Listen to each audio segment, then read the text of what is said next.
Okay, amigos.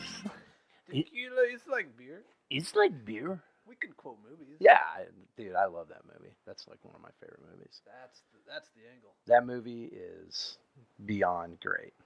Seriously. All right, well, welcome everybody to the Dad Snark podcast. Number two.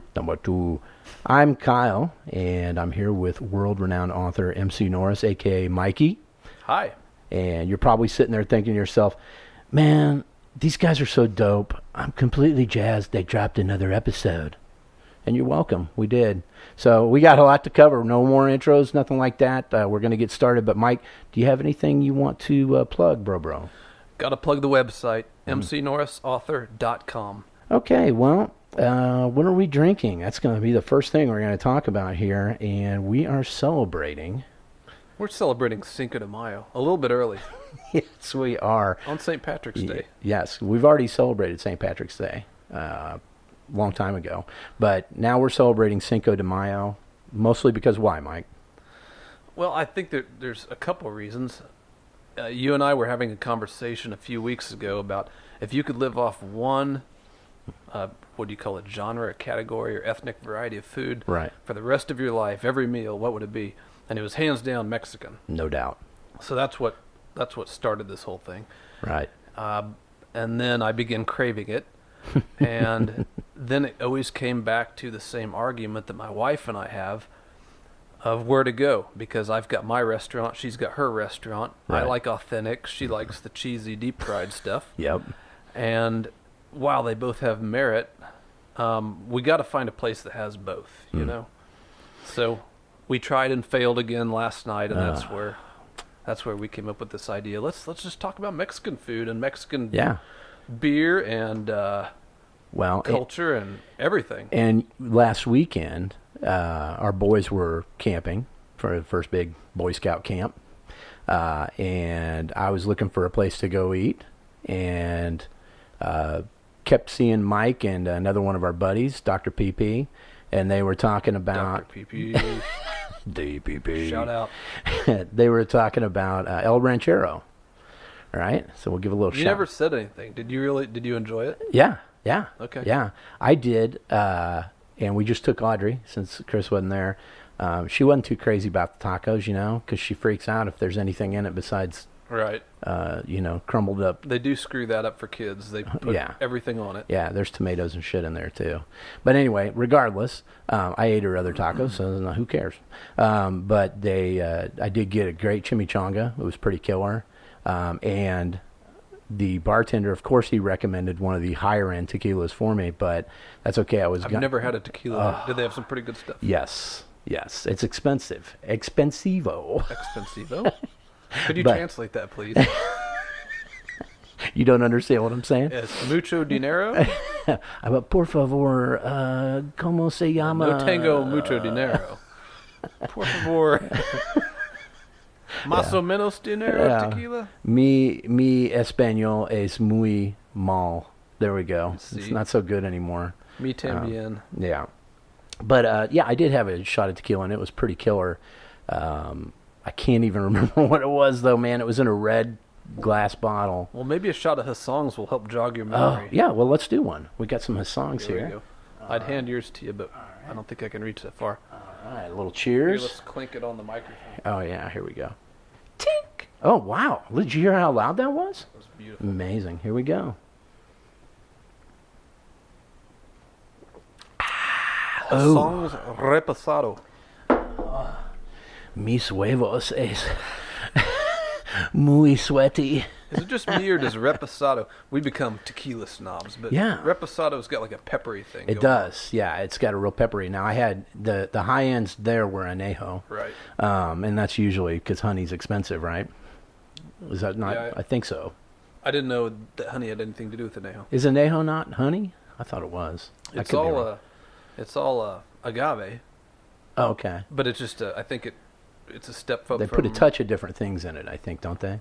It could be. I think so. I don't know. Anyway, regardless, it was solid. It was in a red glass bottle, and I immediately wanted another one. It was sipping tequila, much like Hussong's is here. So, But anyway, yeah, great food, great place. We love Mexican food too. We were talking about some other restaurants, Ponax, which is a good one. I have a fantastic story. Yeah, we're gonna get to that. Mike's got a good story about that place. And then we were talking about what was the other one I brought up? Rudy's Tanapa Taqueria. Okay. You ever been to that place? Yeah. We call it Orangey. Yeah. I don't know if I want to know why. We being my sister and I. Yeah.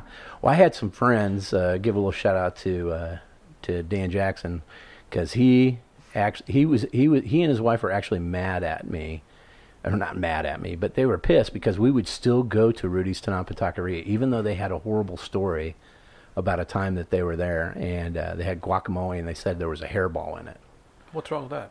I don't know. I thought you were going to gross me out. Yeah, I know. I thought they come with hairballs, but apparently not. He doesn't the know. Fiber. Yeah, it was probably the avocado fiber, you know. And but no, it's no Ponax, because at Ponax you could get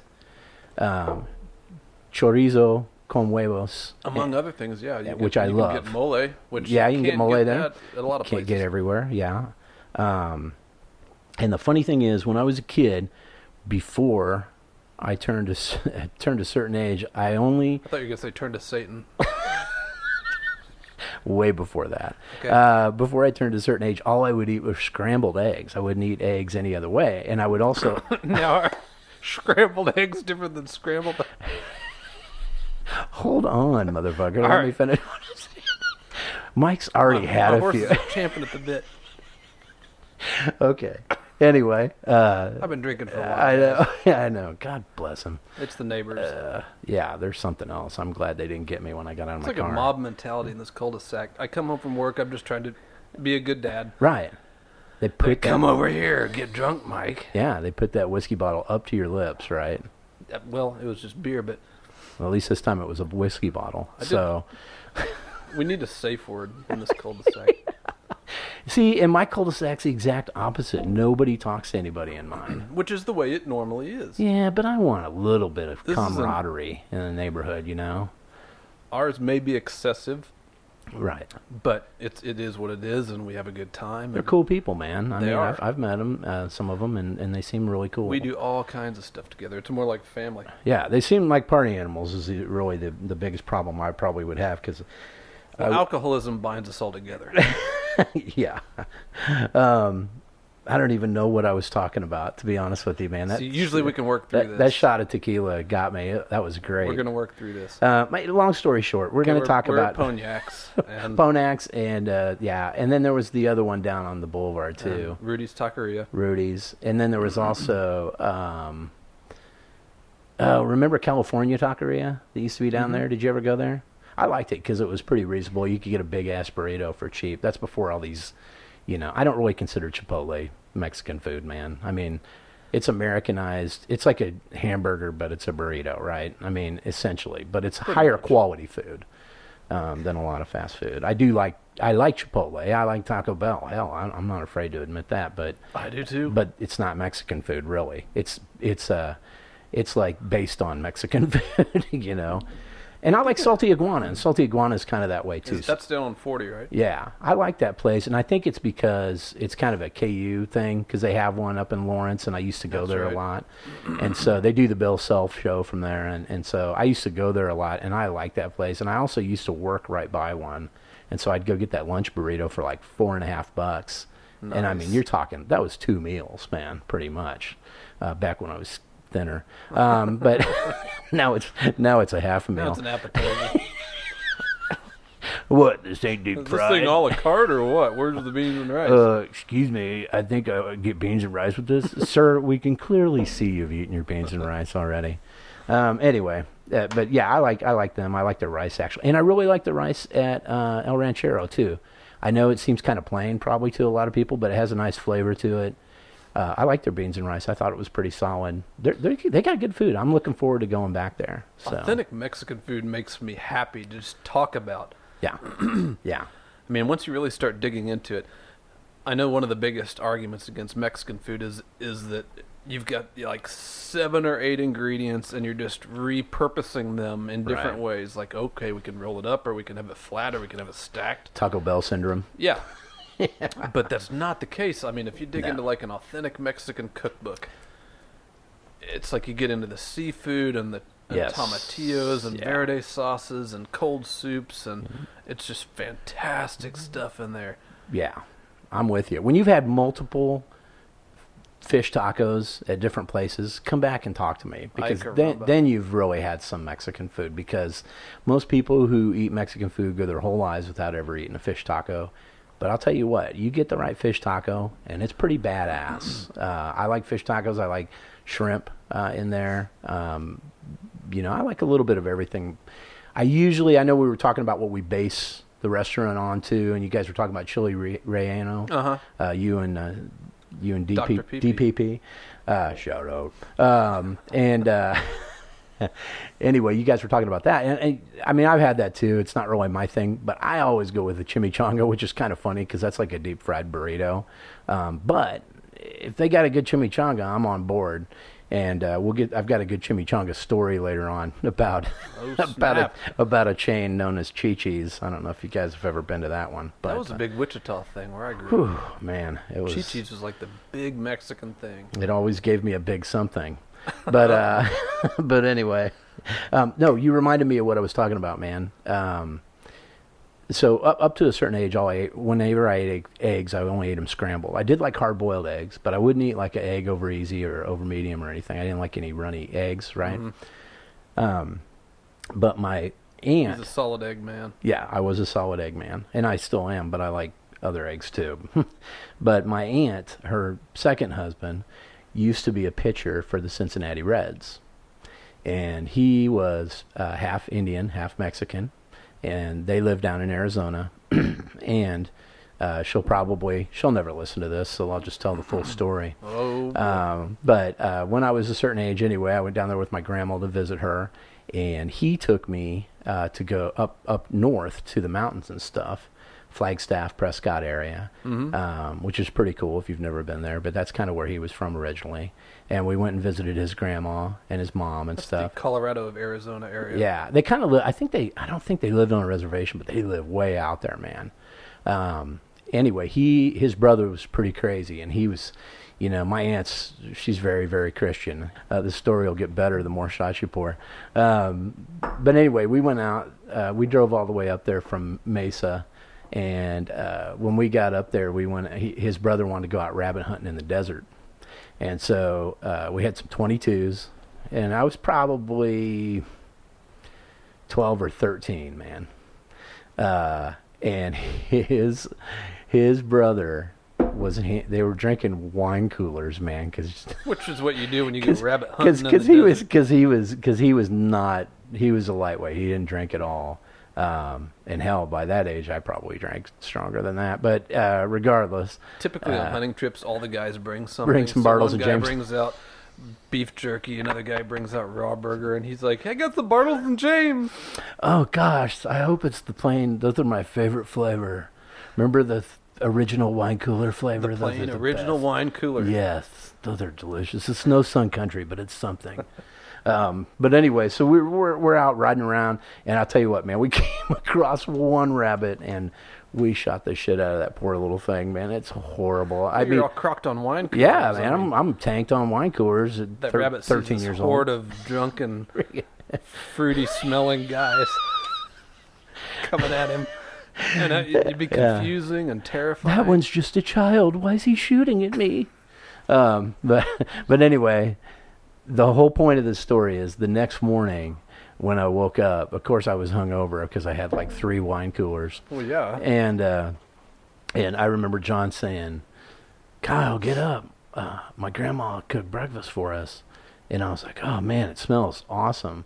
So I got into the kitchen, and it was over easy eggs with some refried beans and tortillas, and I'm trying to remember what else was on that plate, man. Oh, chorizo.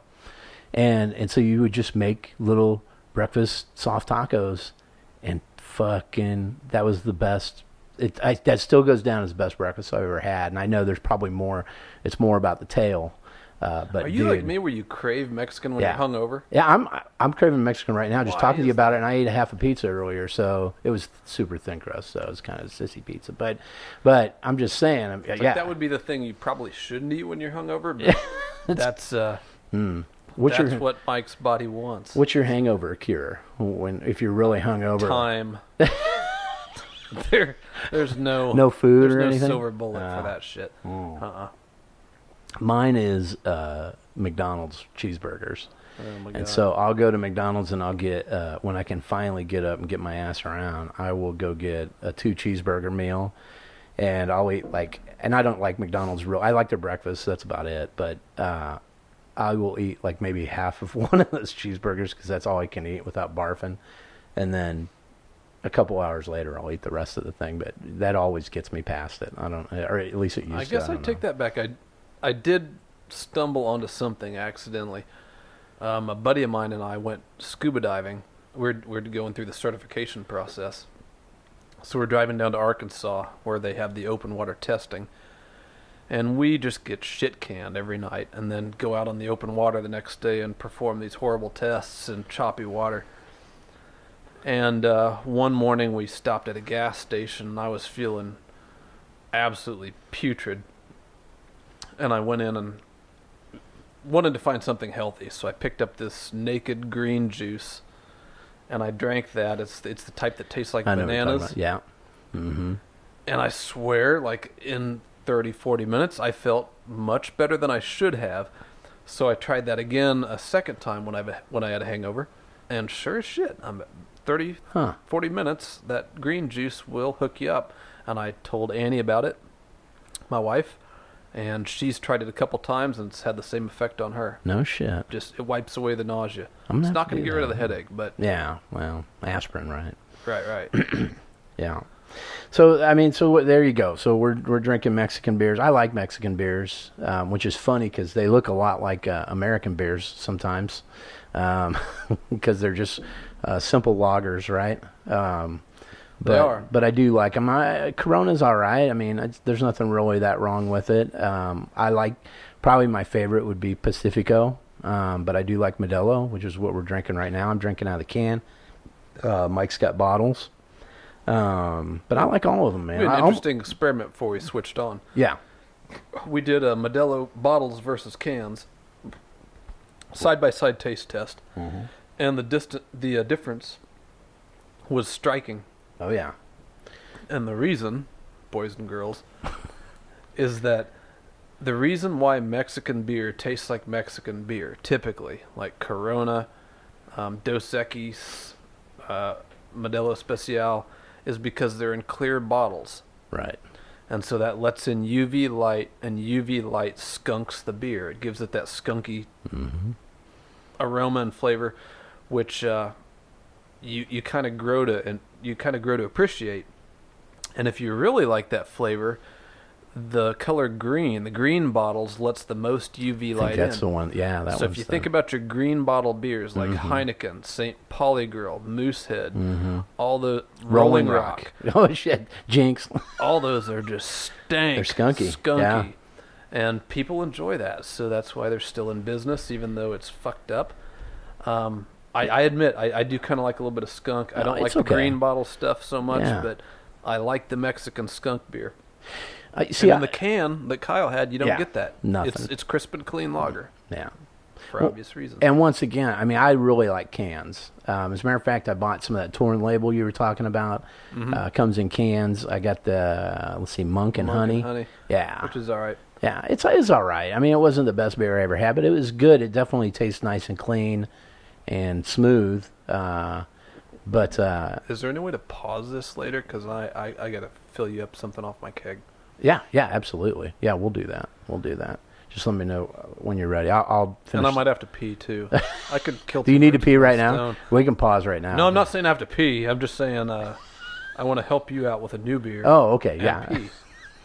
I'll cut all this out. Sure, Mike. Let's go ahead. Did I mention I've been drinking since 4:30? Let's go ahead and take a pause. Mike's got to break the seal here. Oh, yeah, baby. I make a big deal out of it. Okay, so we're back. I'm going to try this beer Okay. Mike has here. So I would like Kyle to describe what he's drinking. Oh, this shit. is a homebrewed beer. I don't by like the way he laughed when he Well, said that. it got me thinking about our last episode. We're talking about it's hoppy, it's malty, Oh, it's really refreshing. refreshing. Now, this is an unusual beer.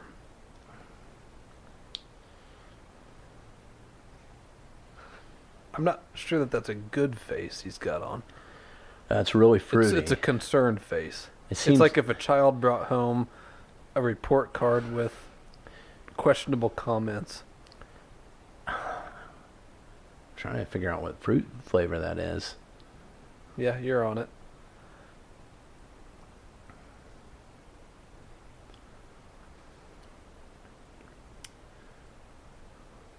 It's like sweet oranges.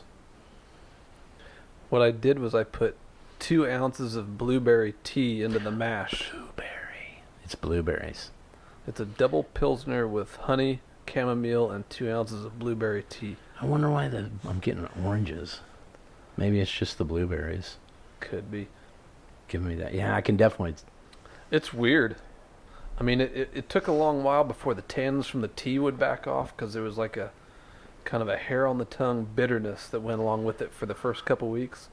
And now it's finally coming in. That's the funny thing about blueberry beers is you can almost, it sounds funny, but a lot of times when I pour them in a glass, I know it doesn't really have that color or anything, but just the way that it psychological. it kind of has a blueberry look to it.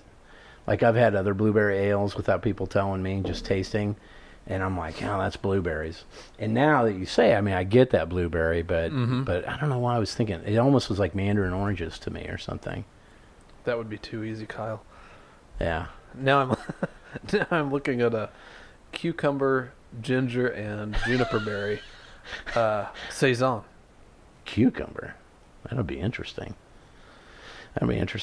Well, It was a fucked up train of thought. Mexicans would not like this beer, Mike. Oh, we're back. Okay, back to Mexicans. I think if we're doing Three Amigos, it's perfectly acceptable because that's from a film, right? Right. I mean, I could do Sheriff Buford T. Justice right now, and you're not going to get mad if you're a redneck, right?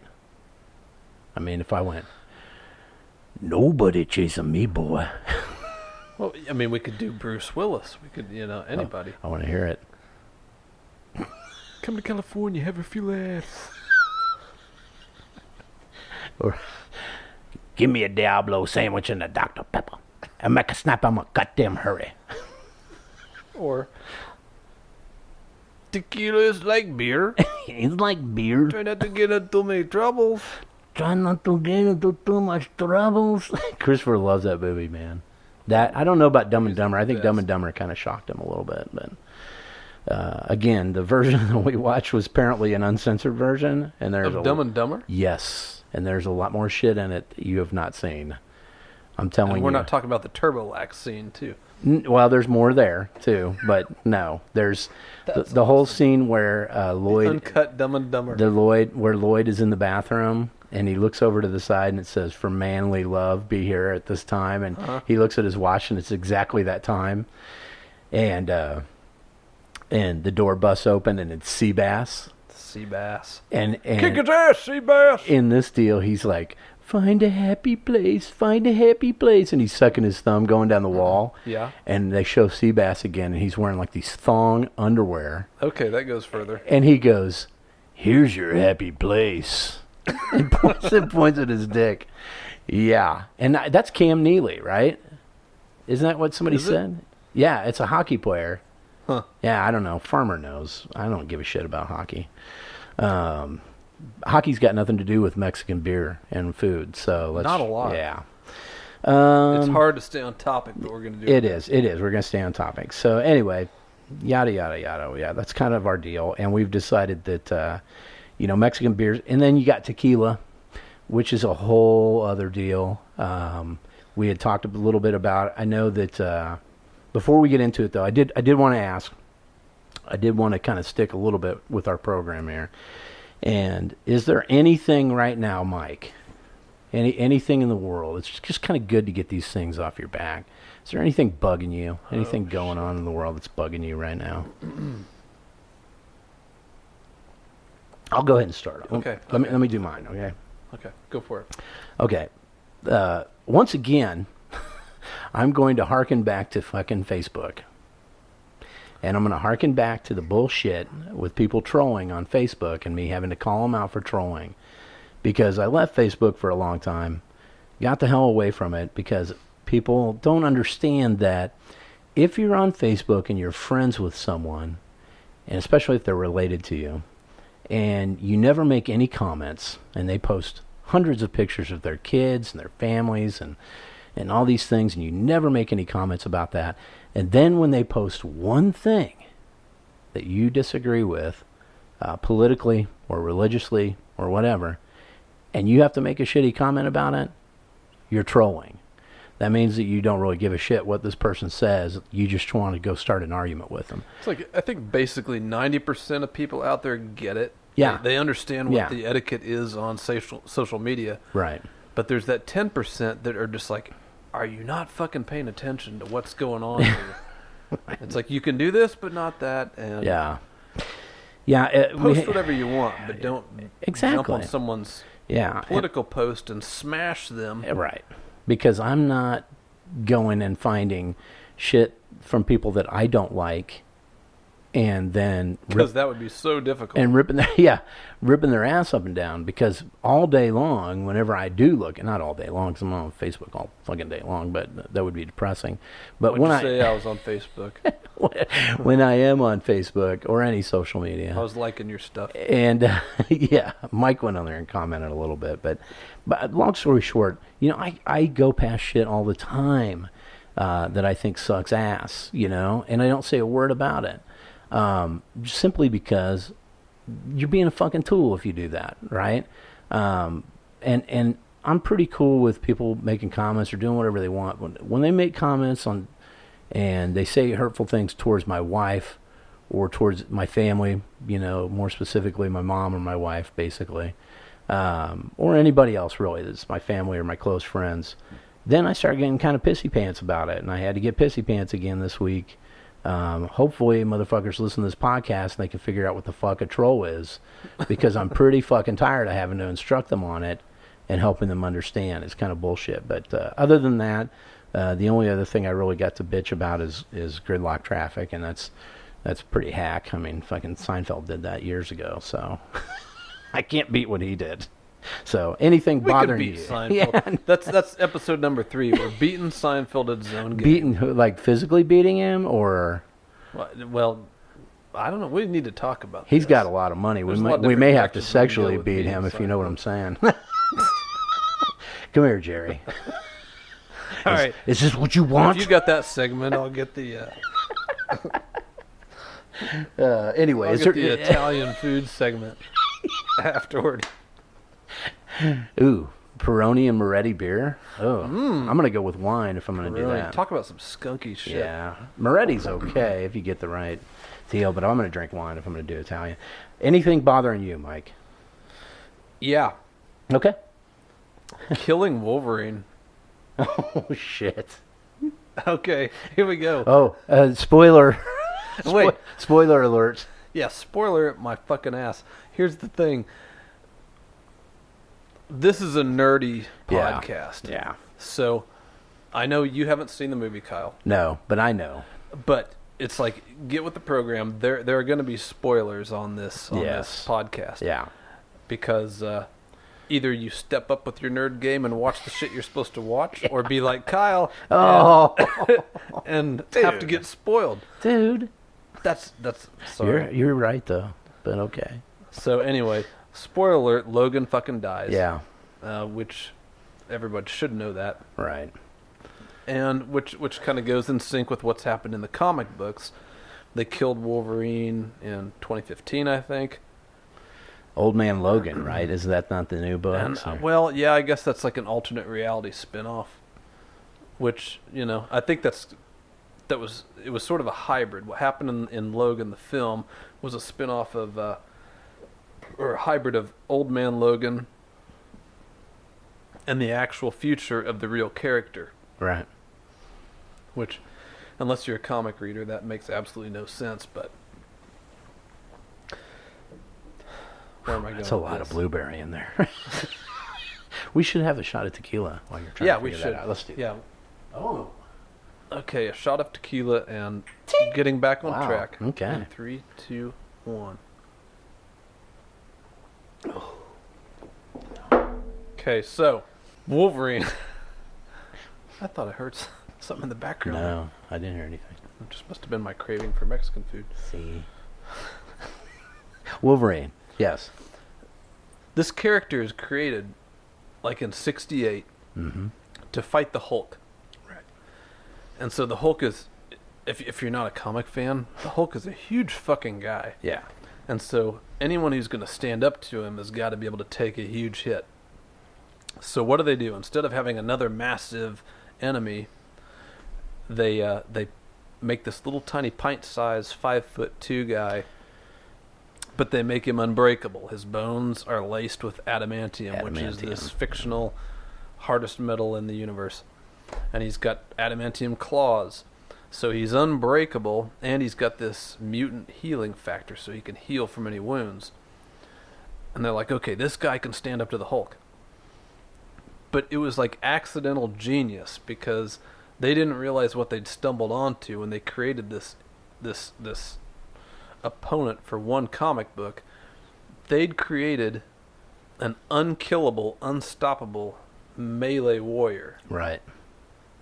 Right. It's like, and then as he became more and more popular, he was pulled into the X-Men and Alpha Flight, and the fanboys began postulating, he's unkillable. How do you kill him? Right, right. And so there's a number of theories, and I found today. Oh, shit. Well, I found a lot of things today. Oh. I'll hold off on that. Okay. There are 8 ways to kill Wolverine. What? 8 ways? Yeah.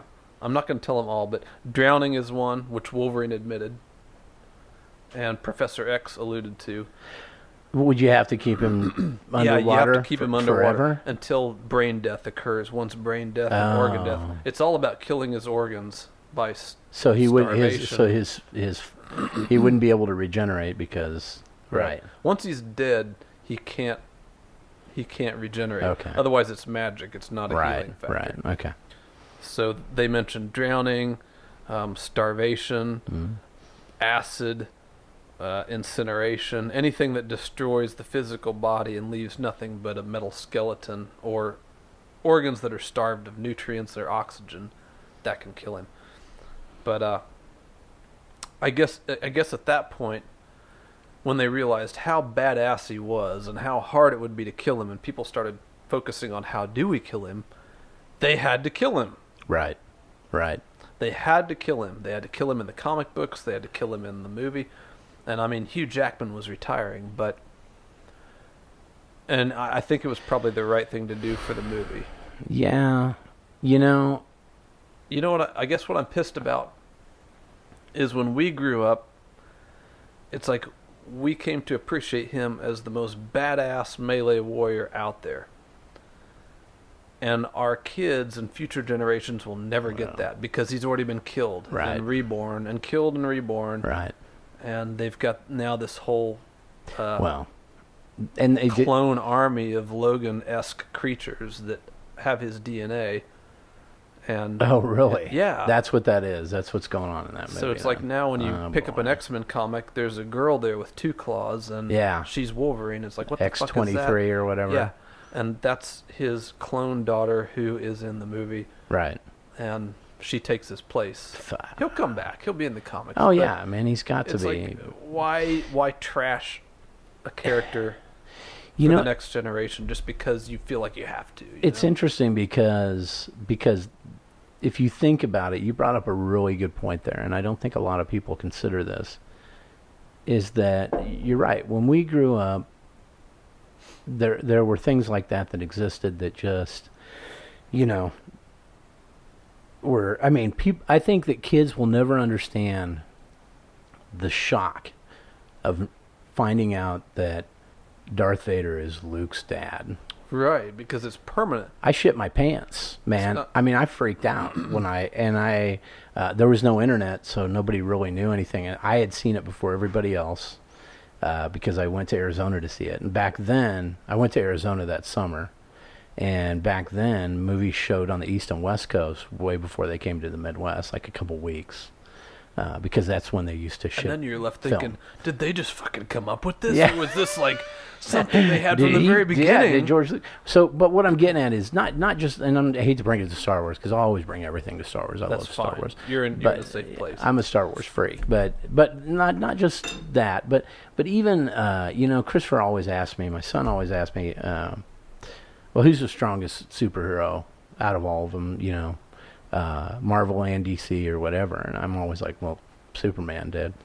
Yeah, probably. And he's like, well, Batman or whatever in that movie. I'm like, first off, we all lost watching that movie. But second off, nobody won that fight. It's growing on me, though. But the thing about it is, they do it in that movie, too. They do it in that movie, too. They show Superman die.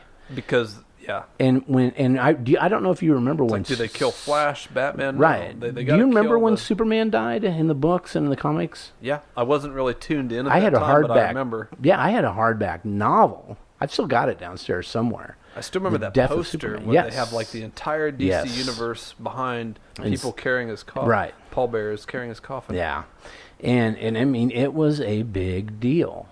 I guess what I'm getting at is that is unfortunate. I never really thought about that, Mike, but it is unfortunate that our kids are going to grow up in a situation where everybody is able to be killed. Has been killed and brought back. Yeah, or killed and brought back, yeah. Of course but it's not striking. Back. When it happens all the time, it's not an exciting thing, right? It's like why we're going to get to that point quickly. Zombies are already kind of a, what's fucked up, though, is the sales on the Death of Wolverine series, which was like a 4-part miniseries, and then they had the Life Without Wolverine, which was a spin-off into a bunch of different comics. That grossed so much money that it proved that gimmicks are more effective than a good story. Right. And that sucks to true fans, because that's what pulls in new fans, and you need that. It's a business, but... Well, come on. Yeah, but here's the thing, why kill Superman and Wolverine? Right, and we were talking earlier today too, and it's not just DC. That movie's fucking depressing. Man. Yeah, I know. I want to see that movie still. I want to see that. I left there with just feeling like crushed. Maybe you should have watched Guardians of the Galaxy right after it. Yeah, shit. That's fucking. Bring me back up. Oh, super happy fun time. Dude, that I'll tell you what though, that movie looks fucking great, and it looks extremely hilarious, and I'm pretty excited to see it too. But no, I do want to see it. And another bummer series of movies that I'm really into is Planet of the Apes. And I know that's funny, but I've always been into Planet of the Apes I've never been able to get since I was a little kid. And it was actually a short story that they made into a book. I'm trying to remember who wrote it, but maybe it was Arthur C. Clarke. Huh. I could be wrong. But anyway, they wrote... No, it wasn't. It was someone else. I don't know. I'm not going to look it up. So what was the short story arc? Like, it was a little different. People are on a weird planet and they don't know where they are. No. People are in space, and they're on like a space station type deal. And I checked the book out from the Kansas City Public Library, and I actually kept it simply because you couldn't find the book anywhere. And I said, well, I'll just pay for a new one because you couldn't find it. Now you can probably buy that shit anywhere. But anyway, so I have a hardback. But long story short, these people are in a space station, and they've been up there for hundreds of years. And they finally say, okay, well, let's go back down to our planet. And the whole time you don't know it's Earth. This is like the plot of WALL-E. And then you go back down to the planet, and there's apes have taken over, and they're sentient beings. Damn dirty apes. Yeah. You can't turn your fucking back on them. Well, the funny thing about that is I was so into it as a kid. I'm probably like 6 to 8 years older than Mike. I don't know. But regardless, Planet of the Apes. No, I'm not. Bullshit, dude. You're not that young. But regardless, I went to go see some of the sequels of Planet of the Apes. The original, I think, was like 1968. And then 1970 they did... No, I didn't see those in the theater. 1970 they did Beneath. And then the third one was the one where they came back to present day. and the apes were in modern day New York and shit. But it's funny because it's like in the very early 70s, so like everybody's got big floppy fucking collars. Awesome. And so the apes are wearing those clothes, and they're all like, Apes have the they look like bottoms, fucking Mary Tyler Moore and shit. It's fucking great. It's great. It's worse. It's more campy than Star Trek when they came back to Earth. I love it in movies when they set something in the future. Yeah. And it's like they don't even take into account that the fashion Shit's trends gonna of change. that era aren't going to really be applicable in 40 years. You need to make that shit plain, people. Yeah, you got to tear it down. It's like when you're selling a house, beige walls. That's so true, dude. You're spot on. That's exactly what it's like. But anyway, the fourth one is the one where they show, and it's actually the first series of movies, which there's 5 of them.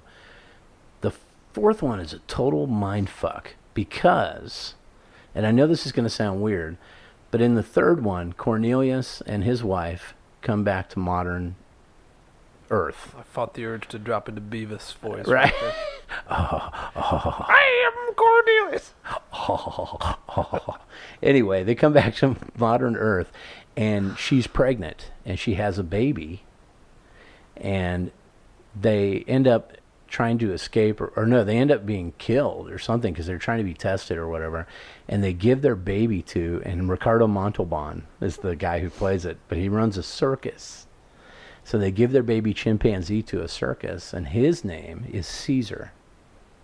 Okay. Caesar is the ape who leads the uprising of the apes against the humans in the next movie, which in turn ends up creating the Planet of the Apes. And it's kind of a mindfuck. It's like they fucked themselves into a corner because it doesn't really make any sense logically. Regardless, I love it, and the new movies are even better. And so I don't know why. Sorry, man. I went way into Planet of the Apes. That was a deep dive. He's an ape man. That may all be gone. I'm pretty hairy. He's an ape man. Okay. So I got a problem with trolling.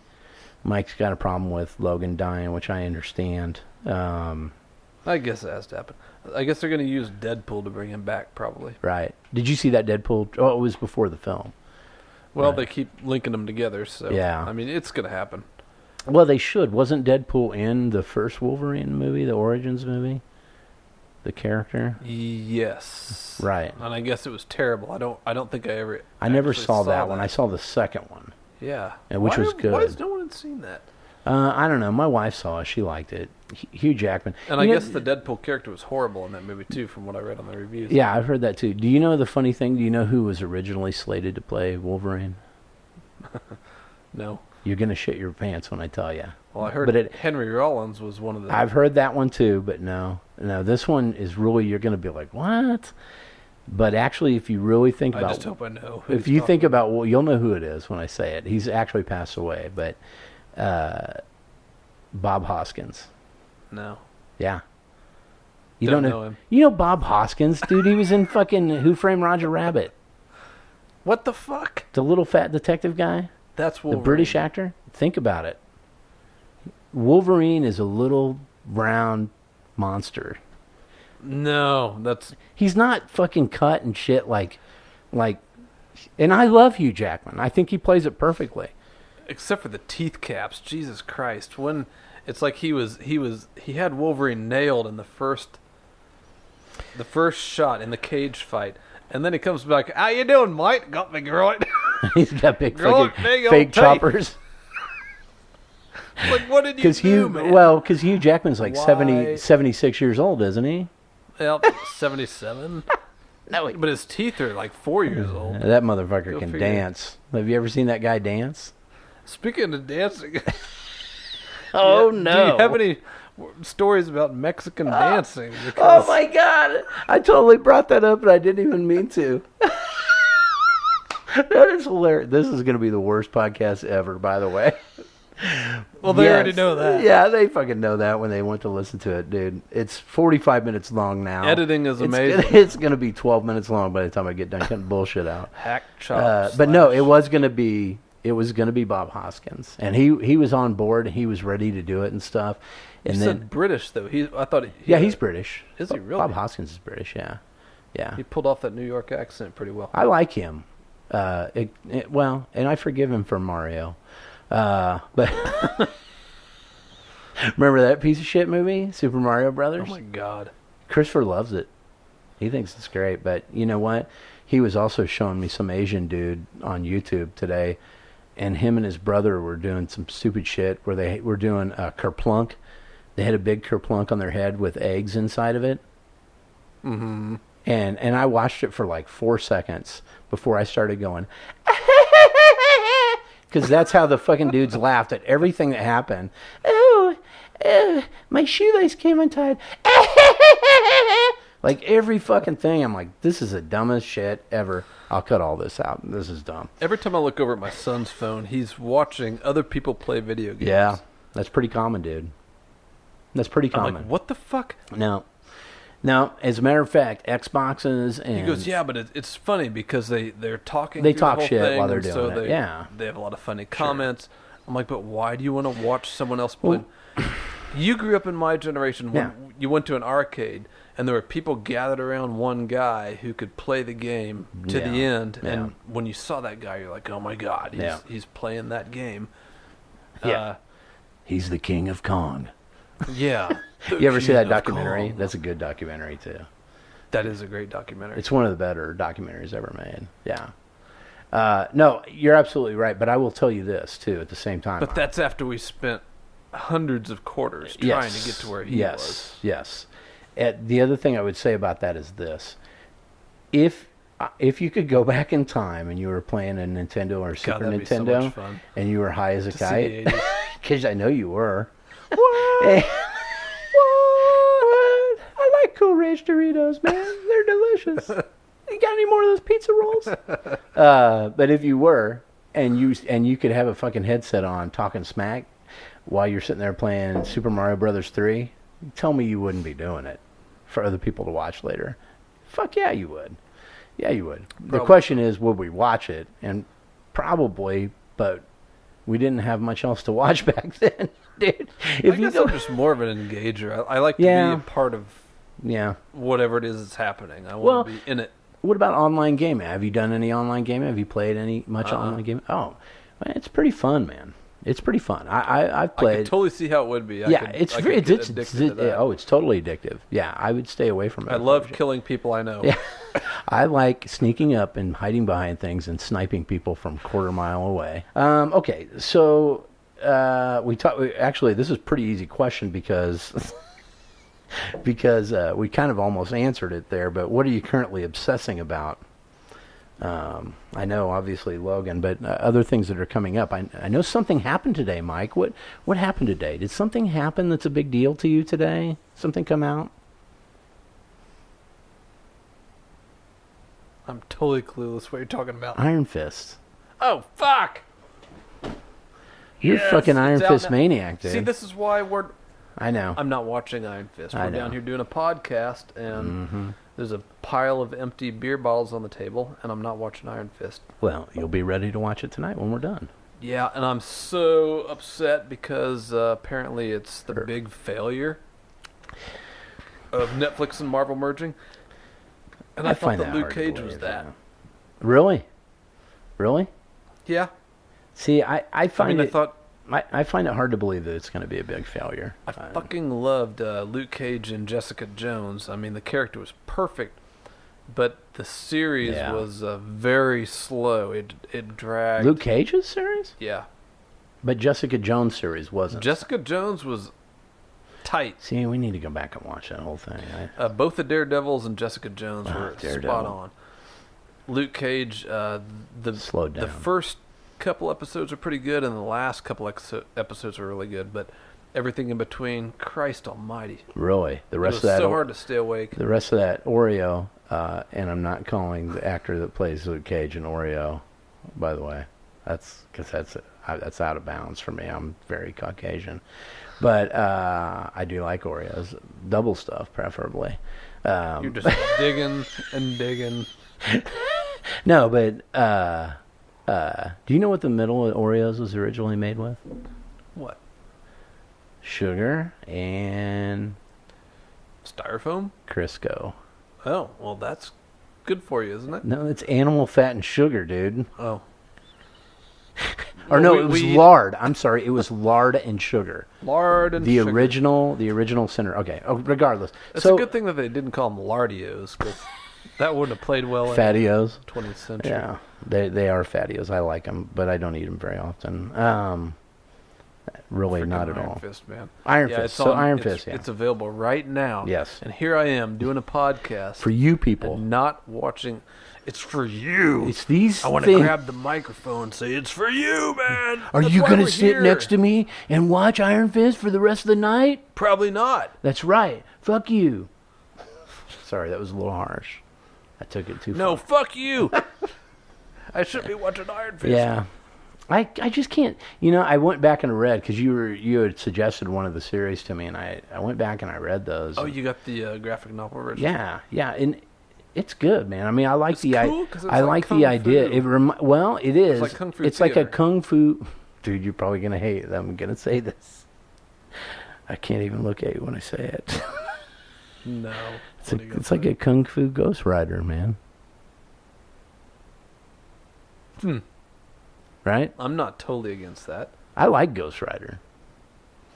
I mean, it's kind of bullshit. Corny. Well, here's the thing. You have to figure this. It's 70s. In the 70s, a couple things were big. Motorcycles. Yep. And fucking kung fu. Yep. Because Bruce Lee made it so.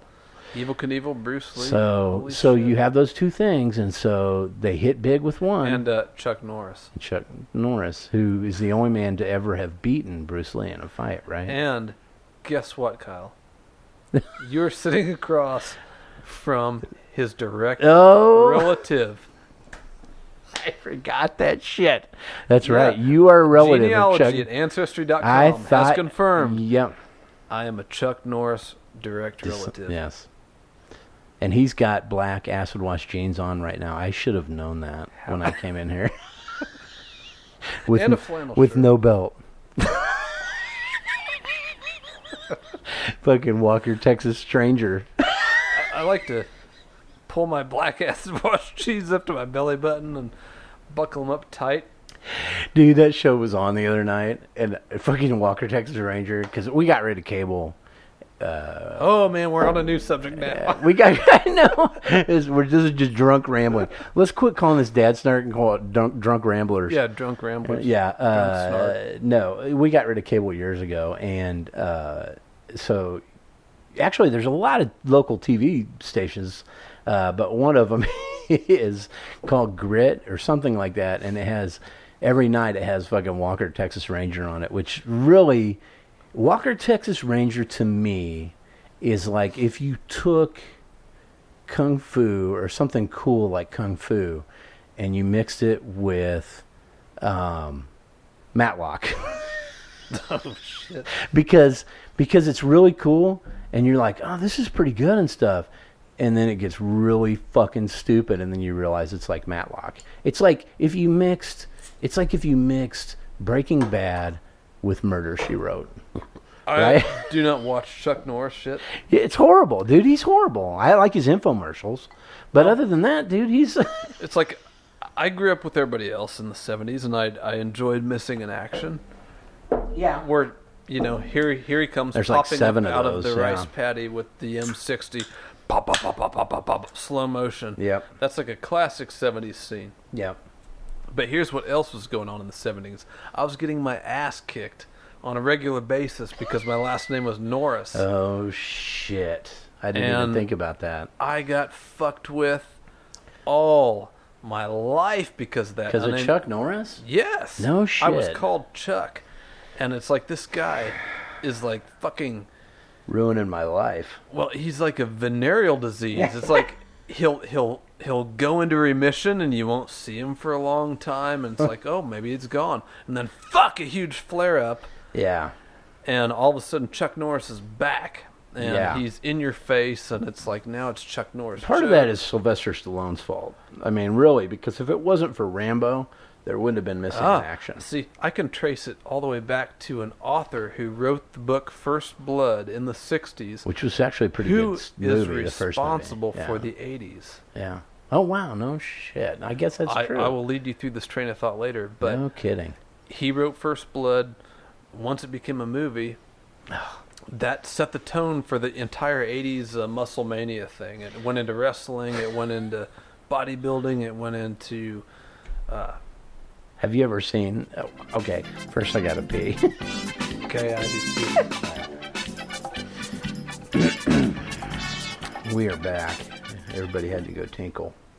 Mike's sucking down tequila. So am I. Oh, it's very peppery. Very peppery. Reposado, Ripple. definitely inferior to Anejo. Asshole Clencho. Asshole Clencho? That's too bad. No, I like it. It's just peppery. Yeah. Okay. So we talked about what's bothering us. Okay. We talked about what you're obsessing about. Did we even talk about that? Oh, Iron Fist. That's what it is. I brought up Iron Fist. So, okay. So Mike's missing Iron Fist right now. Yeah, we got nothing to talk about yet. Okay. Well, here's something to talk about. Rogue One is coming out here soon on video. One bummer I've heard about it is there's no extra scenes that are going to come with it, which is interesting because we all know, and shit, I know if you're listening to this and you're a true nerd, then this is canned news to you, but in the trailer there was a lot more shit that we never got to see in the film. One thing would be the scene with Jyn Erso up on the deal and the TIE fighter comes behind her. That's one thing that people talk about a lot. We're never gonna see that. Basically nothing in the trailer. I mean, there were a few little seconds things. of...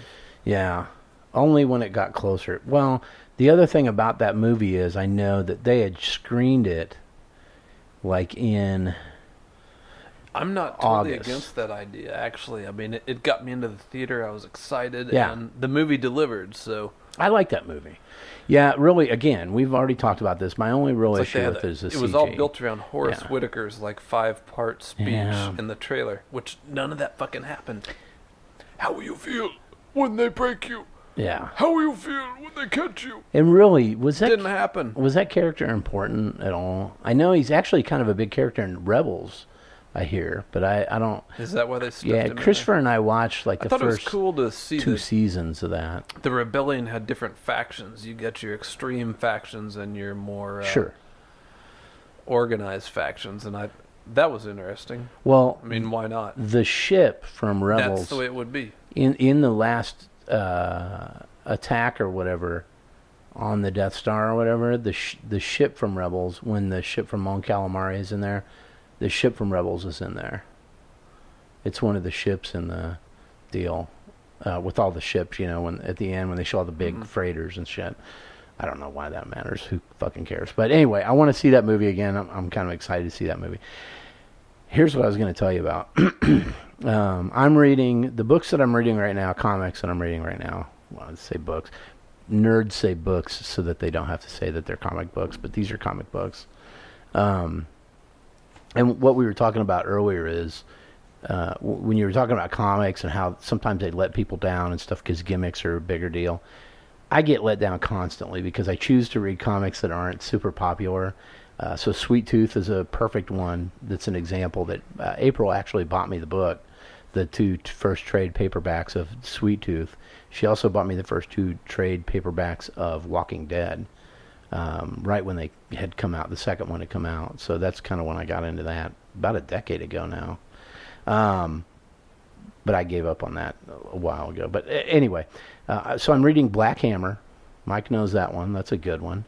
I still haven't checked it out. They don't have it available in hard copies. So Yeah, Dark Horse, right? Is that Dark Horse? It's either Dark Horse or... I think it's Dark Horse. Or IMG. Image. Right. It's Dark Horse.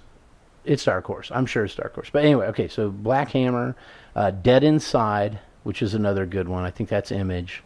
Frostbite, which is Vertigo, which is DC's kind of version of Dark Horse.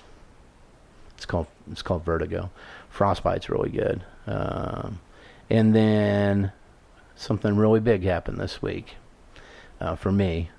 And there's only a few segmented nerds out there that will give a shit about this at all. But I love Man-Thing. And Man-Thing. R.L. Stein. Man-Thing. Did you get a copy? R.L. Stein. I did not buy a copy. I didn't. I went into the store on Tuesday and it was all sold out. Fucking dude. I've read it because I do comicsology you're a Man-Thing now. fan. I'm not. Yeah. You got your Swamp Thing and you got your Man Thing. Right. What's happening there? Well, Man-Thing was first. Okay. Why did they fucking have Man-Thing first? Well, Man-Thing came out first. Swamp Thing makes more sense to me. Yes. Well, yes and no. I've got an idea for a character. It's called Man-Thing. No. Man-Thing makes more sense. Yes. No Man-Thing. way, dude. Swamp Thing makes more sense. The bullshit, dude. No. Man-Thing. Because it's a thing that comes from the swamp. God, dude. But it's a man thing. It's a man, but it's kind of a humanoid, but it's not a human. It's a thing. But from they're the swamp. the same type of deal. Yeah, they're both swamp creatures. Okay. Regardless. But Man-Thing was He's got the that original. penis-like nose. It's Dr. Ted Sallis was working on shit. He was working. We're dropping names now. Yeah. So since you're such a fucking Swamp Thing fan, why don't you give me that doctor's name, motherfucker? That's Dr. Swampy, motherfucker. Dr. Thing. Swamp Thing. Swampy thing. We just did tequila shots. Tequila hurt my balls. I guess I should quit pouring it down my pants. Anyway, the new Man-Thing, by the way, is, and you know what's funny is it goes along the same lines of Moon Knight, which we've talked about a lot, because the new iteration of Moon Knight, which is weird because they reboot Moon Knight all the time. Man, if they would just introduce another character into the Moon Knight series, that would ground him, and it would anchor the whole arc into reality somewhat. Yeah, you would think so. Well, in this current series, yes. Daredevil, Spider-Man, something. Just one character stepping in, you'd be like, okay, it's really happening. Okay, I can see what's happening. Yeah. Get some bearings. Did you read the series before this, the rebooted Moon Knight from 2012 or 11 or whatever? We might have changed the name of this podcast to... Okay. There's going to be a little shitload of editing in this one, I can tell you. But in the Moon Knight before this Moon Knight, right, that they remember he was all tied to Captain America and Spider-Man and all those guys. Moon Knight was? Yeah. He was confused. It was still a psychological deal, which... Okay, I guess I didn't since we're going to say this, then... Okay, but long story short, he was psychologically... he had issues, and Captain America and Spider-Man and a few other people, Iron Man, the Avengers, basically, stepped in and helped him. And that was the series before this new one. This new one starts with him just being crazy in a nut house, and you gradually start to figure out whether or not he's actually crazy. You haven't watched Legion either, have you? Yes, I have. I've watched the first three. I haven't watched 4 or 5 yet. I'll shut up. But I've heard 4 and 5 is pretty kooky dooky. Oh my God, but so 3 was pretty wacky, and so was 2 and 1. But and I've started reading that too, by the way, Legion. I'm tempted. Which is it's nothing like the show. That's what I've heard. Yeah. That he genuinely is insane. Way in the comic series. It's way too. They have created a show that would be acceptable by most people, whereas the comic is totally unacceptable. It's as bizarre as Guardians of the Galaxy was before they milked it down and made it what it is, which is great. I love it, but I'll be damned. But the comic of Legion is really wacky. It's almost. It reminds me of reading Dune. Have you ever read the book Dune? Haven't read the book, huh? Holy shit, dude! Have you ever read the book Clockwork Orange? A bit of it.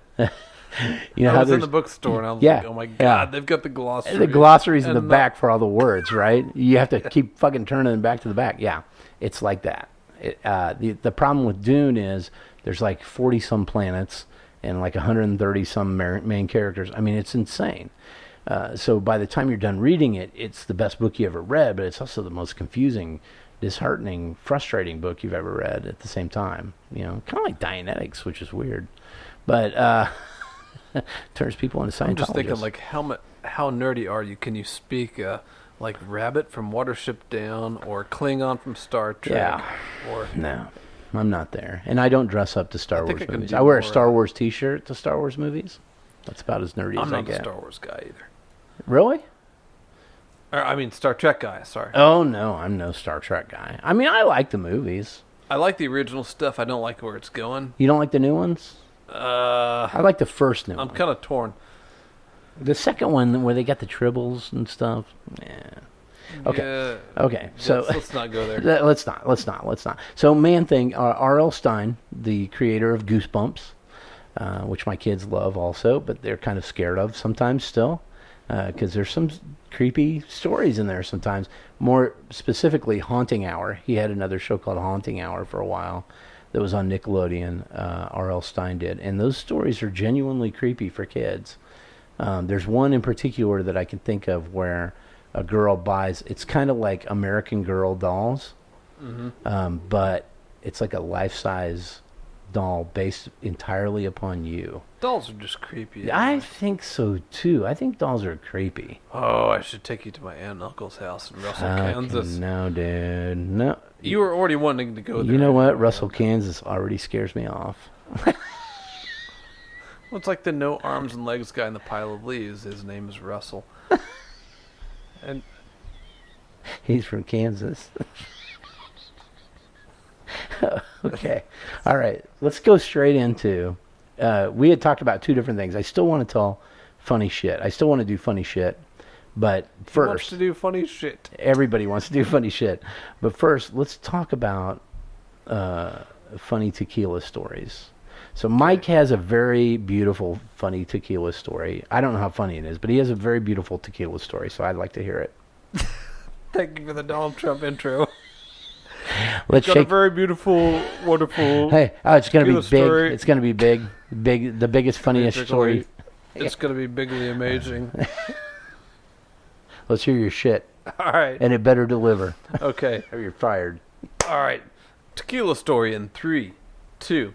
So, there was an evening I was going to meet my parents, probably on a Friday night. I think it was my whole family, actually. Right. Sister. I don't need a list. His Well- family. There were a good half dozen. All right. Lots of people.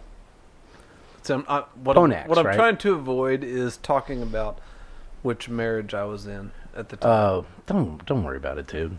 No one's judging. Your wife's never going to listen to this. Okay. Well, I know that there was no wife and there were no kids involved, so Okay. I'm assuming Perfect. this was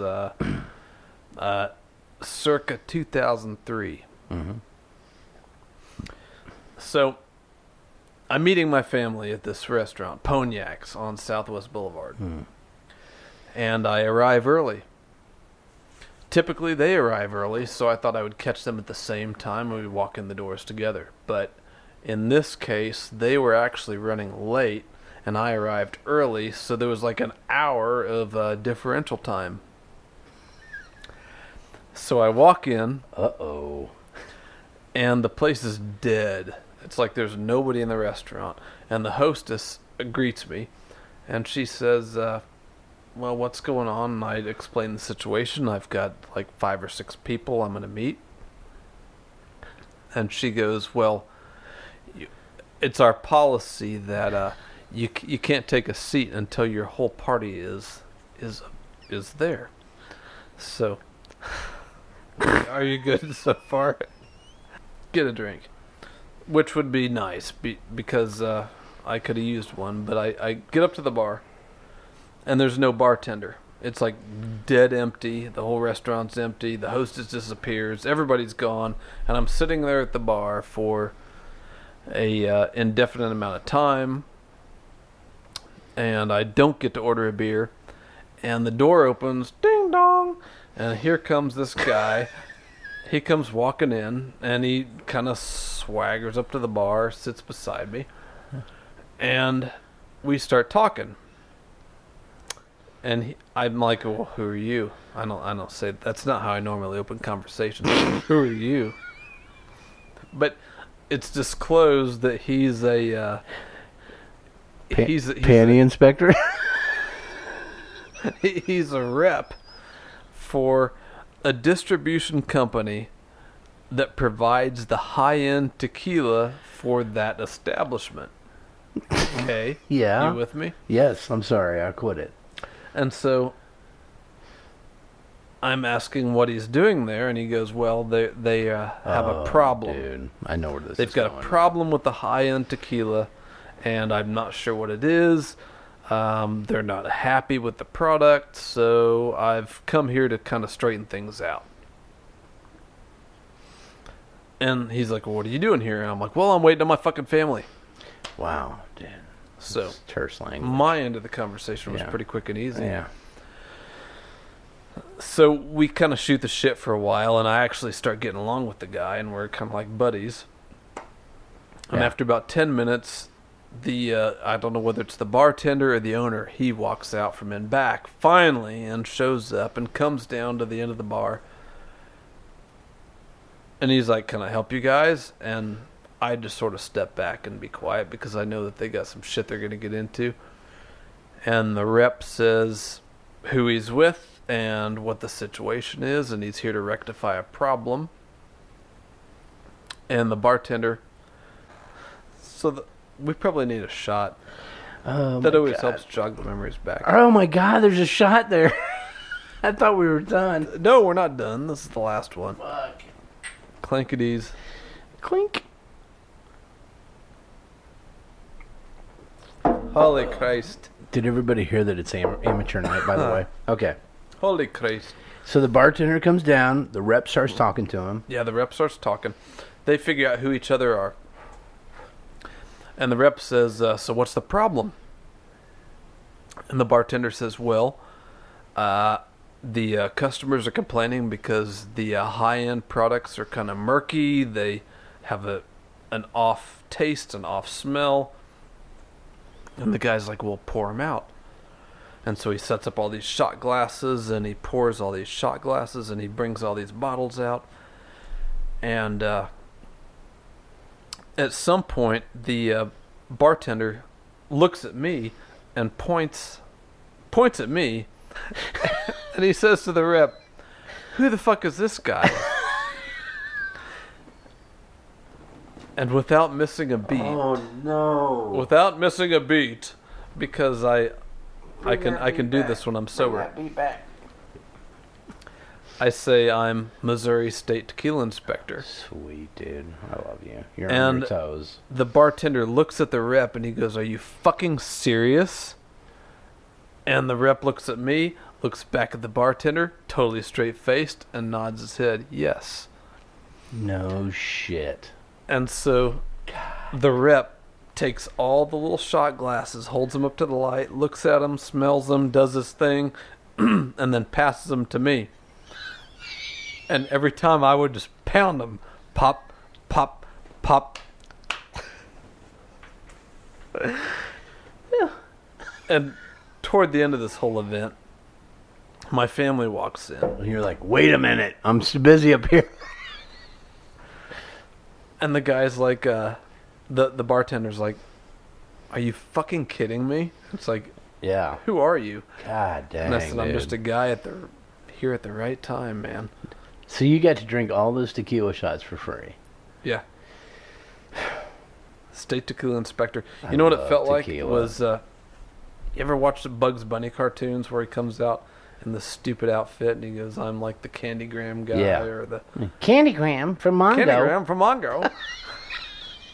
State Tequila Inspector. State That's tequila like- inspector. He totally Please fell pass it for over it. here, sir. Yeah, that's dynamite. Tequila is it's an interesting. I usually don't like, and I say this with my slurred voice now because we've had lots of shots of tequila tonight. You don't have to use your slurred voice for me. Mike got me drunk again. You don't have to show off. He scares me, everybody. Stop whispering.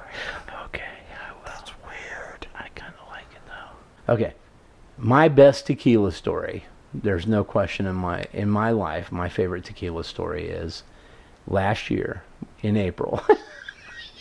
You're giving me the weirdest look. No, my favorite tequila story is last year we went to Disney World. We took our kids to Disney World, and the funny thing is April kind of researched it a lot before we went there. So we go into April had researched a lot about Epcot Center, and apparently Epcot Center is the big drunk area. I didn't know that, but apparently it's known for parents going there and getting fucking faced. Sounds on their trip reasonable. to Disney World. And the reason why is because there is a wine tasting from one side of the world to the other. I don't know if you guys have ever been to Epcot Center in Disney World or haven't. Disneyland, but long story short, when you go to Epcot Center, you start on the left-hand side or the right-hand side, it doesn't matter, and you go around the world as you go through it. There's other places to go, like, you can go in the spaceship Earth and all that bullshit. Seems reasonable. But the part where you go around the world is a blast. And the only reason I say that is because the first place, if you go in on the left side, which I demand when I go to the movies because I'm anal retentive, I also must have 6 napkins on my right knee when I go to the movies. I know, I'm weird, dude. I know. Are you serious? Yes. You gotta have 6 napkins. Oh, dude. 1 goes this way, then 2 go this way, then 1 goes this way, then 2 go this way. Yeah. April, it's weird. I know. Long story short. Sit on your right-hand side. Oh, you fucking dick. I know you will. I can't wait to poke your napkin pile. I'm glad that's all you're going to poke. Napkin pile. I can't wait to poke your napkin pile.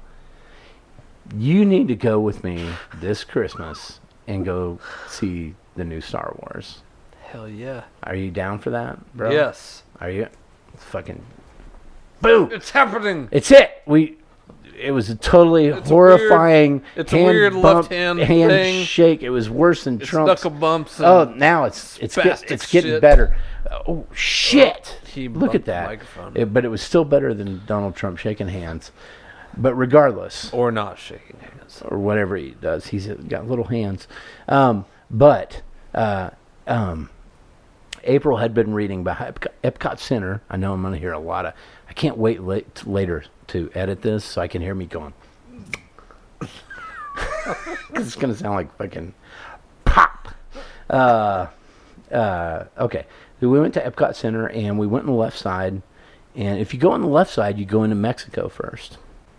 And when you start at Mexico, it was literally like 9:30 in the morning, and one of the first places you go into is like it's like an indoor trading area. God, dude, I gotta pee again. Me too. We're fucking worthless. We're gonna stop this. We're gonna pee, and we're gonna get it together.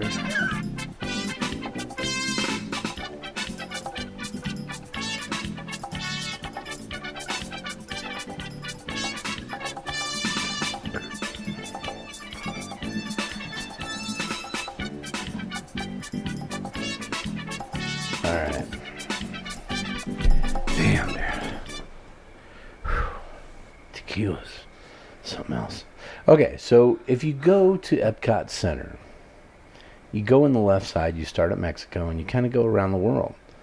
So we go on the left side, and you go into Mexico, and you go into just like, I don't know, dude. I've never been to Mexico. Have you been to Mexico? Yeah. Ciudad Juarez. What? Horrible. Juarez? You went to Juarez? Yeah. Is that what you said? Okay. You got me. You go into this place, and it's all set up like Mexico and stuff. And inside, they got a lot of shit going on, and I'll put a picture up on the notes. God damn, Mike. Do we have to Why you gotta stare at me like that? Mike just gave me the scariest look ever. I'm just thinking about shit. He's just staring. I'm just staring, dude. Okay. It's no big deal. Not allowed to look at Kyle. Notes. I liked it, allowed to actually. Look It was at erotic. co-host. It was kind of erotic. Must stare at floor. But no, if you go in the left side, you go into Mexico first. So you go in, and it's like this traditional trading area, and supposedly it's set up like in Mexico or whatever. So we're standing there, man. It's been a rough 3 days. It really has. I know, you know, you're fucking laying on your ass in Disney World or whatever, but it's been a rough 3 days, man. And we had to get there. That's a rough 3 days. Yeah, you had to get there, and then you had to drive a little tiny car from the airport back to Disney World, and then you had to check in. And then you're there, and that's rough. Yeah, it's a weird place. I mean, kid got ate by an alligator not too far that after. Kid got fucking lucky. Yeah. Nice. So anyway, you know, the crazy thing is after we got home and I heard about that, I was like, I totally could have seen our kids getting eaten by an alligator, because that shit's everywhere there. Anyway, regardless, you go to Epcot Center. We went on the left side. We go into Mexico, and I look over to my right, and I'm like, tequila, Ria? What the fuck is that shit? I wonder what that might be. And I'm like, that sounds like a taqueria, but for tequila. And I was like correct. Good place to go. I was totally correct. It was like a taqueria for tequila. You wouldn't expect a good place like that to be in. Right, because it was 9 a.m. A tourist trap. But why not? It was 9 a.m, dude. And I was ready for some tequila. Well, and as we are. They had different levels you could choose from and all this shit. And I said, you know, I'm going to go añejo. Because what happens is you put down your credit card or whatever, and then they add to your bill as you go through and you buy shit. And so I'm like, why not go balls out on this deal? Heck yeah. So I said, give me the añejo flight. So what that is a flight of tequila shots that are añejo, of the finest añejo tequilas, from their bottom to their top. No shit. Yeah. I would not expect that. And there's a palate cleanser also on the board. In between shots, you drink a little bit of this palate cleanser. Wow. Yeah, it was top notch, Mike. I know. You wouldn't expect that. Nope. You wouldn't think. You think Disney World's full of shit, and you're probably right. They got it going on. But they know their shit also, and so I did that. I did the añejo flight, and I got to tell you, dude, that was the fucking best day I had. And not that it was bad days. I had a lot of good days there. We had a lot of fun, but that day in particular was a blast. Because I was fucking drunk as shit at 9:30 on in the morning. That's a good By start. the time we got to Japan, I was like, what fucking model do you kids want? Let's buy that shit. You want a Gundam model? What? $145? I don't care. Let's buy it. No, I didn't. It wasn't quite that bad. But Audrey got a lot of fucking My Neighbor Totoro shit because she is a Totoro fan. And my kids, as we all should, yeah, dude. Another whole subject. Yeah, let's not even get into that. But the Studio Ghibli films are pretty fantastic. So that's my tequila story. That's my best tequila story. And yes, it is in Disney World. Mike's. I would rather have Mike's story, but I like my story too. Okay. Poop stories, shit stories. Sorry. Let me say it a different way. Okay, funny shit. It's time for funny shit. Man, I fucked up. I did not even. If Mike doesn't have funny shit, that's okay. I got one, and it's in the spirit of today and the festival of today. I will tell my Chi-Chi's poop story. So here it is. A lot of people around Kansas City may not remember Bannister Mall. But if you live I'm out, with you. yeah, yo, I'm with you. If you're out here east, you know Bannister Mall. Bannister Mall had a Chi-Chi's in it. And when I worked at Enterprise Rent-A-Car, back in the day, we had an event that was out at Longview Lake once a year. And so my ex-wife and I and a girl who I got hired at Enterprise, we all were coming out to a big party down at Longview Lake. They rented out a whole thing. I mean, I sang Prince. It was fucking crazy. But yeah, Nice. Kiss. I can blow up some Kiss. I'm a karaoke champion, by the way. Mike, you don't even realize this yet, and we really need to go out. Seriously, we need to get the whole squad out. We need to go do some karaoke because I'm a fucking karaoke champion, and I love singing karaoke. I'll watch you do karaoke. I love it. One of the greatest things in my life, one of the things I will always remember is my friend Nate. He and I, he's in a rock band now, but he and I singing Under Pressure, and me doing David Bowie, and he's doing fucking Freddie Mercury, and we fucking tore it to shreds, and people went crazy, and you almost believe that you're actually doing something when it happens, but it's I a cannot blast. wait to watch you do that. Yeah. Oh, just wait, dude. Just wait. I love it. And when April and I went and got married, I sang it. I sang Al Green, Let's Stay Together. I love all those songs. I love Al Green. But I am certainly not going to fucking sing them. Oh, I will. Don't worry. I'll do it for all Okay, of you us. got that shit. I won the West Division of Kansas City. Okay. Well, I'm not. Okay, so let's move on. Okay. case closed. Okay, so anyway, okay. So we went to Chi-Chi's on the way down to Longview Lake, and we stopped at the Chi-Chi's in Bannister Mall. And because everybody was kind of hungry, and I'm like, God damn, dude. I mean, we don't want to go to Bannister Mall to eat Chi-Chi's. Seriously. If you guys don't know Bannister Mall was pretty rough by that point. It was. It had been pretty decimated, and What year are we talking? doesn't matter, Mike. Probably not. It was Bannister Mall was pretty fucked up by the time we went there. So we were on our way down to Longview. We stopped at Bannister Mall to eat at Chi-Chi's. I like Chi-Chi's because we went to Chi-Chi's in Lawrence all the time, and I ate chimichangas. I thought they were the bomb. So we go to Chi-Chi's at Bannister Mall. We're way early for this party, for this Enterprise party. And this girl that I was friends with, Katie, who came with us, she was wanting to hook up with this dude. Anyway, long story short, we go to Chi-Chi's. I ate a big fucking beef chimichanga, right? We go into the mall afterwards, and we're walking around, you know, and I'm cool, man. I have my Chi-Chi's, got my toothpick in my mouth. It's all good. I have margarita. I'm good. I'm Got good. the toothpick. Yeah. I'm picturing this. I'm walking around. I bet you are.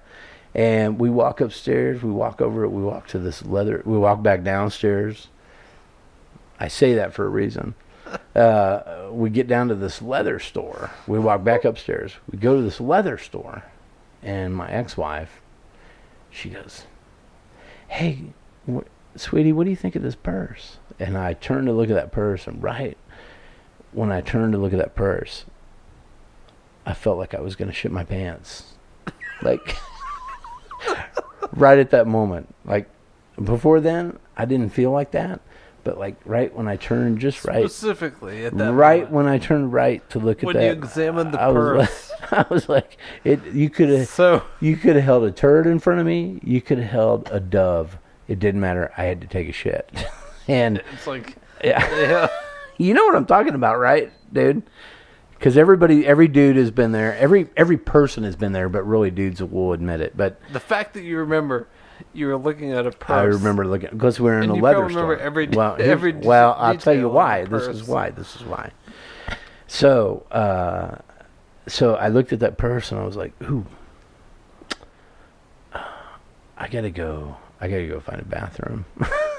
And she goes, oh, do you have a BE? And that's what she's pretty funny. She's this Jewish gal. She's called BE. BE's bathroom emergency. So, and I said, yeah. I guess it's frequent in the Jewish community. I guess so. It's totally a Jew way of thinking. But I was like, yeah, I got a BE fucking extraordinaire. But instead of bathroom emergency, it's bathroom super emergency. And so I walk out of the leather store. It was like a leather store. You know, remember those leather stores where they sold leather jackets, leather purses? Leather, like, yeah, it smelled like dead cow. And I walk out into the hallway of that mall, which already smelled, and I looked around and I'm like, and I see this arrow pointing downstairs to go to the bathroom. So I go to the bathroom. I go down the stairs. I go to the bathroom, and I'm fucking waddling down there. I get in the toilet, and oh, thank God there was one open. So I go in there, and I mean, I pull my pants down, and I just explode. I mean, it was like, I mean, it was, yeah, baby. it was like a fucking can of spray paint with the fucking nozzle torn off. It was bad. It was just, that's what I'm talking about. Blam. And so I'm sitting there, and I'm like, oh. It was literally like Dumb and Dumber. It was. Like, I was at the end, I was like, whew, oh, God, you know, it was fantastic. Felt great.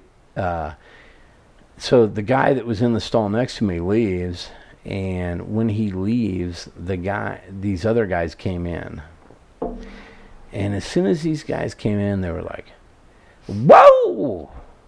What the fuck is up on in here, motherfucker? And I was just like dead quiet. Oh, shit. And yeah, I'm talking to you, motherfucker. You in that toilet, man. Your ass smells. And I'm just sitting there going, oh my God, please. Because I wouldn't say I'm a nervous shitter. I mean, I'll shit what I gotta shit, but I don't want to be called out on it real time. I like my privacy. Yeah. I'll wait them out. Yeah. So that's what I thought, Mike. So I'm sitting there. So this party was in the summer, so I had on shorts, and probably since college, I've always worn like ankle-high hiking boots. Right? He wears them right now. I do. He wears them all the time. I do. Well, I'm actually wearing tennis shoes at the moment. It's rare. But actually 18-inch hiking boots right now. They go to with goldfish bowls in the bottom of them. Those are pimp boots.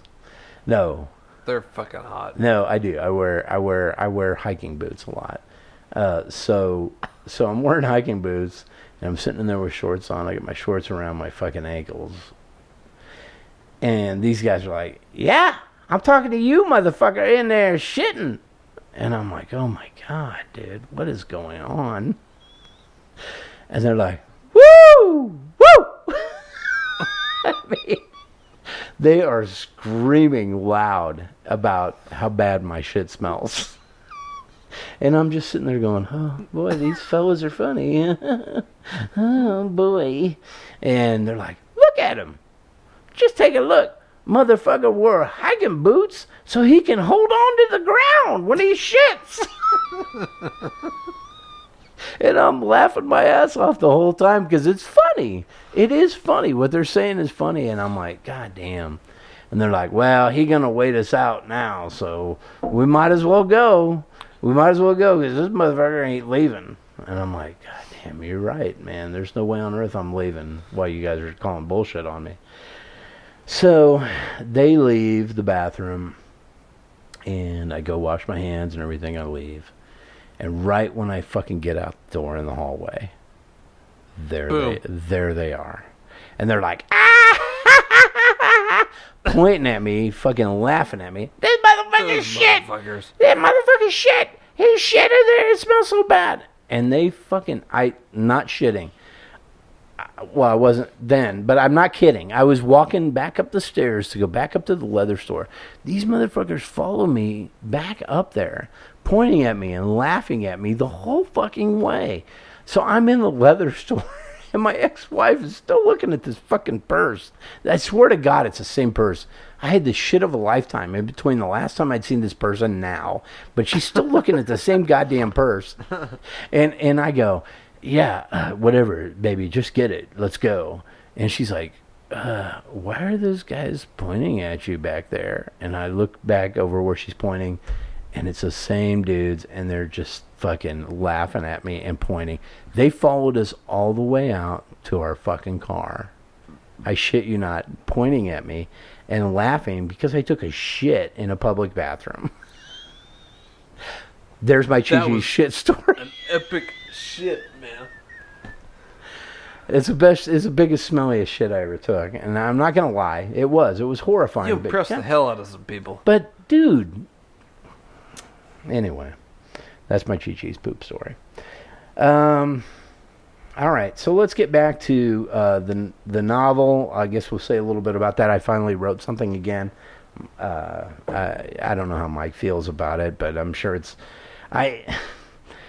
hard, dude. Writing's hard. It's hard. Mike. It's really hard. It's easy. I had no idea. But it is. Once you get going, it's easy, but it's hard. It's hard. It's hard to get going because... Exactly. It's hard to get going. Okay. So we'll pause right now, and then we're going to come back with a dramatic reading. We got a special comic tonight provided by Kyle Farmer and his father. May he rest in peace. That's really a goodie. I think you guys are going to like it. So hold on tight.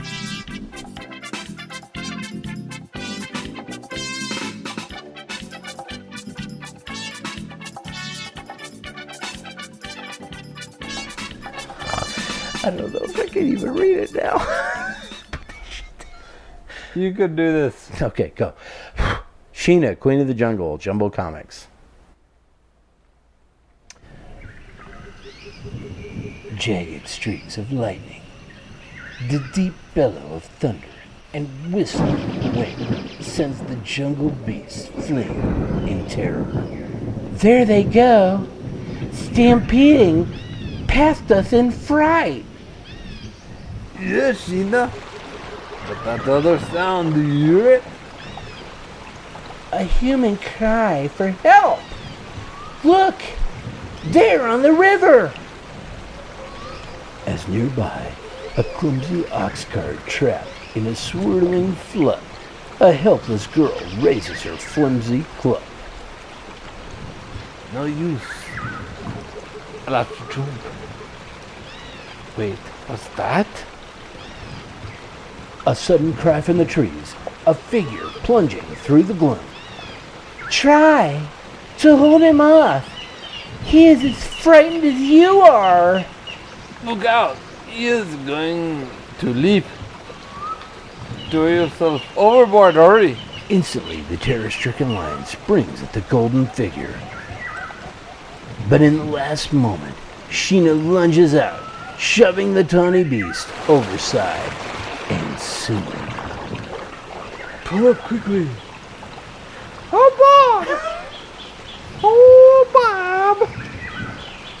Oh, okay, here, read this dude. You can read this dude, sir.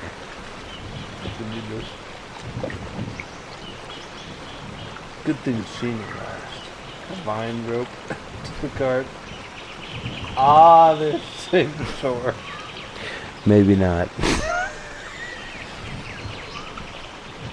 So, there you are, Dr. Benedict. But what happened? Fuck off. You know what? This comic thing's gone down the toilet. We can't do this drunk, right? We have to be a little bit sober, I think, on the comic thing. Yeah, because by the time, and I mean, really, when you look, I'm going to put the cover of this comic up on, and there's a lot of things wrong with it. I mean, it's very women empowering. Well, that's what's going right for it.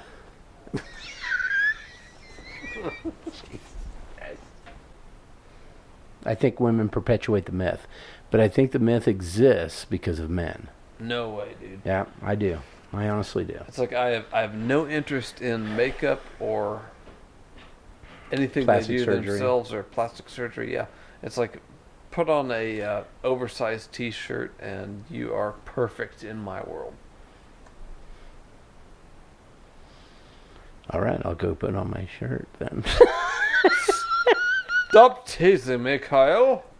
No, but I mean, I hear you. I know what you're saying. You don't have those expectations. See, I can flip this right back on you. Right. No, you don't you know have I these don't. expectations You know I don't. on your wife. Right. You know, look, in our chat group, every guy knows what every guy is into in our chat group, right? Mm-hmm. I mean, we don't need to get in specifics, but there are guys who are into young fillies, and there are guys who are into young Asian fillies, and there are guys who are into older gals, and there are guys who are into whatever. There are guys who are into men. Yeah, but he's new. Don't talk about Sal like Yeah, that. don't put Salva down. I mean, that's his own thing, man. He's young. He's in the group. Yeah, he is.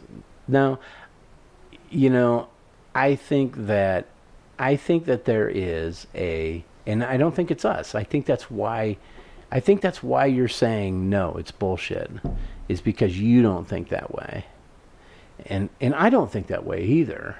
And But who does think that? lots of people do. No way. Yes, lots of dudes do.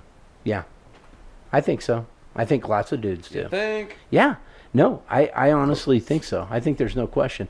Because, dude, okay, look.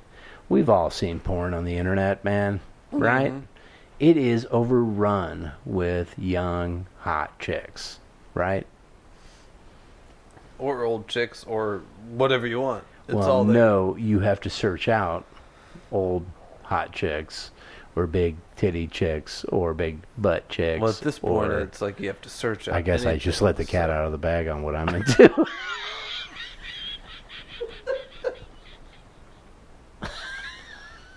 Yeah. Oh, no, I'm totally cool with it. So anyway, stay tuned. Check out our website, dadsnark.wordpress.com. And we are also available on your favorite podcast apps, as we are on iTunes now. So if you are on iTunes, please do us a favor and go review the podcast on iTunes. We have one review up so far. It's a 5-star review, which is How many reviews do great. we have? Out of one, we are running 5 I'm stars. trying to take notes as you're talking. How many reviews?